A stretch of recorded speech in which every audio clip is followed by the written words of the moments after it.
Hello বন্ধু, আমরা সবাই গুগল, মাইক্রোসফট, ফেসবুকের নাম জানি, কিন্তু আপনি কি জানেন একটা ইন্ডিয়ান কোম্পানি আছে যারা একেবারেই সিলিকন ভ্যালির জায়ান্টদের সাথে টক্কর দিয়ে দাঁড়িয়ে আছে। এই কোম্পানির নাম হলো জোহো কর্পোরেশন।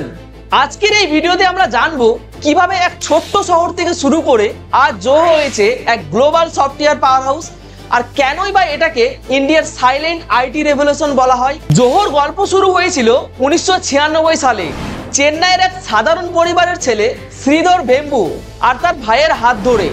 তখন কোম্পানির নাম ছিল অ্যাডভেন্ট নেট। প্রথমে তারা আমেরিকার টেলিকম কোম্পানিগুলোর জন্য সফটওয়্যার বানাতো, কিন্তু টেক ইন্ডাস্ট্রি বদলাতে শুরু করলে শ্রীধর ভেবেছিলেন আমরা কেন শুধু B2B কোম্পানি হয়ে থাকবো, কেন আমরা গুগল আর মাইক্রোসফটের মতো সরাসরি মানুষকে সফটওয়্যার দেব না।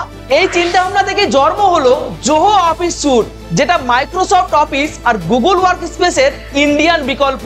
জোহো হলো একটি software as a service company, মানে আপনি মোবাইলে বিভিন্ন ধরনের অ্যাপ ব্যবহার করেন, তার মধ্যে যেমন জিমেল, হোয়াটসঅ্যাপ। জোহো তেমন, কিন্তু তারা তৈরি করে বিজনেসের জন্য 50টিরও বেশি সফটওয়্যার, যেমন জোহো মেল, জিমেলের বিকল্প, Zoho CRM, customer management, Zoho books, accounting, Zoho projects, team collaboration. সংক্ষেপে বললে একটা কোম্পানি চালাতে যে সফটওয়্যার লাগে প্রায় সব কিছুই জোহো বানিয়ে ফেলেছে। এখানেই আসে মজার বিষয়, গুগল হোক বা ফেসবুক তাদের বিভিন্ন প্রোডাক্ট ফ্রি দেয়, কিন্তু আমাদের ডেটা ব্যবহার করে বিজ্ঞাপন থেকে টাকা কামায়। অন্যদিকে জোহো কখনো বিজ্ঞাপন চালায় না, ইউজারের ডেটা বিক্রি করে না, ওরা শুধুমাত্র সাবস্ক্রিপশন মডেলে চলে, মানে ইউজাররা মাসে মাসে পেমেন্ট দেয় আর তাতেই কোম্পানি চলে। আজকের দিনে জোহোর 10 কোটিরও বেশি ইউজার আছে আর $70+ মিলিয়ন রেভিনিউ শুধুমাত্র CRM প্রোডাক্ট থেকেই আয় করে। শ্রীধর ভেম্বু নিজের অফিস গ্রামে নিয়ে গেছেন। চেন্নাই আর তিরুনেলভেলির গ্রামে জোহোর অফিস আছে।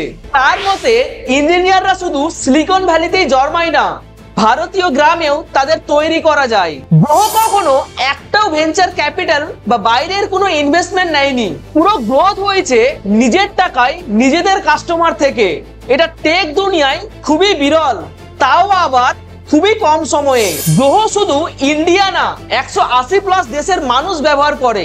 তারা প্রমাণ করে দেখিয়েছে ইন্ডিয়া শুধু আউটসোর্সিং না, প্রোডাক্ট তো তৈরি করতে পারে। শ্রীধর ভেম্বু 2021 সালে পদ্মশ্রী পেয়েছেন। জোহো এখন 12,000+ কর্মী নিয়োগ দিয়েছে। আমেরিকার ক্যালিফোর্নিয়াতেও তাদের হেডকোয়ার্টার আছে, কিন্তু রিসার্চ হয় ইন্ডিয়ার গ্রামে। 2025 সালে জোহোর রেভিনিউ প্রায় $1 বিলিয়ন ছাড়িয়ে গেছে।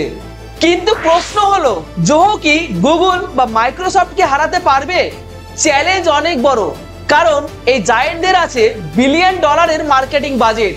কিন্তু তবুও জোহো আলাদা, কারণ তারা প্রাইভেসি ফোকাস, তারা লোকাল ট্যালেন্ট ইউজ করে, তারা সস্তায় প্রোডাক্ট দেয়। ভবিষ্যতে জোহো যদি আর AI আর মেশিন লার্নিং ইন্টিগ্রেট করে, তাহলে একেবারে বিশ্বের top 5 software as a service বা SaaS কোম্পানির লিস্টে ঢুকে যাবে।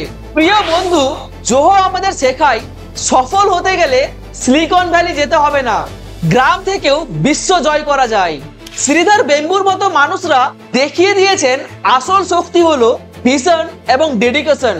আপনার কাছে আমার একটা ছোট্ট প্রশ্ন, আপনি কি মনে করেন জোহো কি একদিন গুগলের মতো জায়ান্ট হয়ে উঠবে? কমেন্টে জানান, কারণ আপনার মতামতই আসল ডিবেট শুরু করবে। ভিডিওটি আপনার ইনফরমেটিভ মনে হলে লাইক করে আপনার প্রিয়জনদের সঙ্গে শেয়ার করুন। এইরকম আরো জানতে ও শিখতে আমাদের রোম টেক ক্লাসের সঙ্গে থাকুন।